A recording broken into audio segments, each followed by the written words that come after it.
আসসালামু আলাইকুম সবাইকে সবাইকে ঈদ মোবারক, ঈদুল আজহার শুভেচ্ছা। আশা করি আপনারা যাদের এলাকায় বা যে সমস্ত দেশে আজকে ঈদ, তারা সত্যিকার সুন্দরভাবে, শান্তিপূর্ণভাবে এবং আনন্দের সাথে ঈদ উদযাপন করতে পারতেছেন।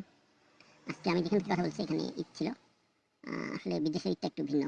বিশেষ করে ঈদুল আজহা যদি উইকেন্ড না পড়ে তাহলে তো সমস্যা আরও একটু বেশি। সমস্যা বলতে স্কুল, তারপরে কলেজ, ইউনিভার্সিটি এগুলো খোলা থাকে, তারপরে অফিস আদালত খোলা থাকে।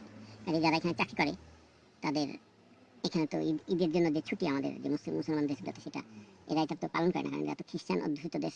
খ্রিস্টান এবং ইহুদি এরা বড়দিনের জন্য ছুটি দেয় এবং বড়দিনের আগে থেকেই তাদের লং হলিডের একটা প্রস্তুতি চলতে থাকে। সারা বছর এরা কাজ করে টাকা পয়সা জমায় ওই বড়দিনের ছুটিতে যাওয়ার জন্য। তখন স্কুল কলেজের ছুটি থাকে, সেমিস্টার শেষ হয়ে যায়। এখন কিন্তু মুসলমানদের জন্য এই সমস্ত দেশে এই ধরনের কোনো সুযোগ সুবিধা নাই, এবং এরা এখন পর্যন্ত বিশ্বের কোনো দেশ, কোনো মুসলমান পাশ্চাত্য সংস্কৃতি অধ্যুষিত দেশগুলাতে মুসলমানদের ঈদের দিনে কোনো ছুটি দেওয়া হয় না। কথাটা একটাই ঘুরে ফিরে, যে এরা আসলে আমাদের যে ধর্ম, আমরা যে নবীরে মানি, আমরা যে রাসূলকে মানি, এটাকে তারা স্বীকার করে না। হ্যাঁ, আমাদের রাসূলকে তারা কিছুতে স্বীকার করে না। তারা বরাবরই যীশু খ্রিস্ট বা যেটাকে বলে ঈসা আল মাসিহ, হ্যাঁ, এটাকে তারা মনে করে যে ওইটাই হলো সমস্ত কিছু। ঈসা আল মাসিহ ওদের পাপের ভাগগুলা সব বহন করে নিয়ে গেছে। আল্লাহ এই বছরে তাদের সবাইকে মাফ করে দিয়েছে। মৃত্যুর সাথে সাথেই যারা একবার ঈসাকে সান অফ গড বলে স্বীকার করছে তারা সবাই হেভেনে যাবে, এটাই তারা বিশ্বাস করে। সবচেয়ে মজার কথা হলো কি, যে আসলে আমার কথা একটু আসতে শোনা গেলে আপনি একটু ভলিউম বাড়ায় নিন। সেটা হলো, যেটা বলতেছেন, সবচেয়ে মজার বিষয় হলো যে এই সমস্ত খ্রিস্টান ধর্মাবলম্বী জনগোষ্ঠী, এরা বিশ্বের বিভিন্ন প্রান্তের, হ্যাঁ, তারা কিন্তু কেউই বাইবেল সম্পর্কেও কোনো ধ্যান ধারণা নাই তাদের। তারা কেউই বাইবেল, 99% লোকই বাইবেল পড়েও দেখে নাই যে বাইবেলে কী লেখা আছে। আমি কথাগুলো বলতেছি, যারা এরা রবিবারে চার্চে যায়, হ্যাঁ, তাদের এরকম বহু লোকের সাথে আমার কথা হয়েছে। বিভিন্ন বিভিন্ন কারণে তাদের সাথে হাই হ্যালো বলার, মানে এটা কি বলে, হাই হ্যালো হওয়ার সূত্রে আর কি। ওই তাদেরকে যখন জিজ্ঞেস করছি যে তোমাদের বাইবেলে কি আমাদের মোহাম্মদের নাম নাই, বা মোহাম্মদ সাল্লাল্লাহু আলাইহি ওয়াসাল্লাম যে একজন আল্লাহর প্রফেট অ্যান্ড মেসেঞ্জার, এটা কি তোমরা জানো না, বা এটা কি তোমরা কোনো শুনো নাই?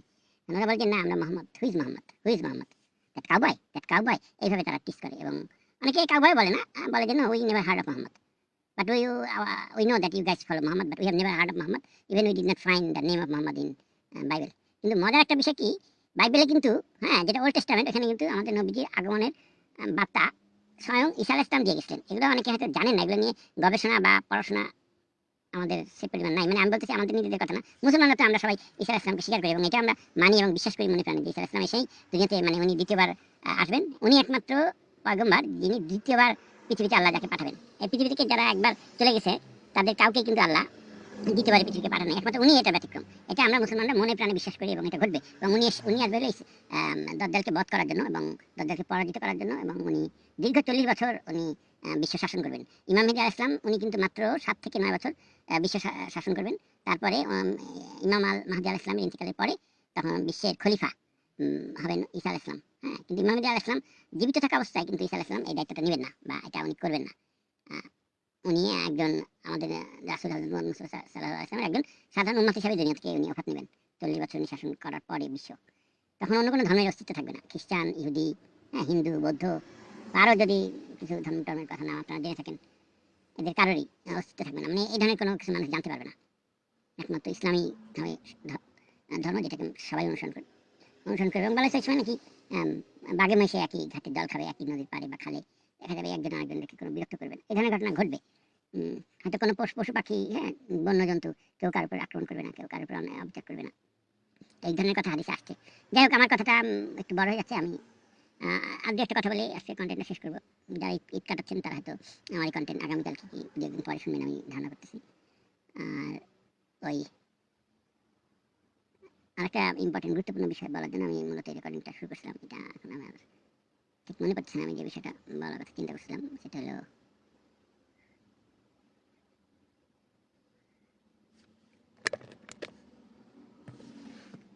হ্যাঁ, এখন মনে পড়ছে আমি যে বিষয় বলতেছিলাম ওইটাই। ওই ঈসা আলাইহিস সালামের আগমনের বার্তা কিন্তু কোরআন শরীফের একটা সূরাতে, আমাদের নবী, আমাদের রাসূলের আগমনের বার্তা কিন্তু কোরআন শরীফের একটা সূরাতে স্পষ্টভাবে বর্ণনা করা আছে।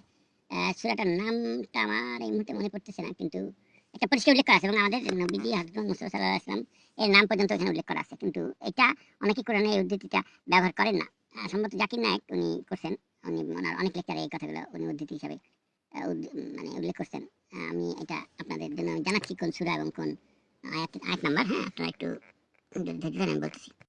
জি, আমি এখন আপনাদের যে বিষয়ে বলতেছি সূরা, যে সূরাতে কি কনসেপ্টে, যে সূরাতে ঈসা আলাইহিস সালাম আমাদের নবীজির আগমনের বিষয়ে একটা সুসংবাদ দিয়েছিলেন, সেই সূরাটা হলো সূরা আস-সফ এর 6 নম্বর আয়াত। এখানে আমি পড়তেছি 6 নম্বর আয়াতটা।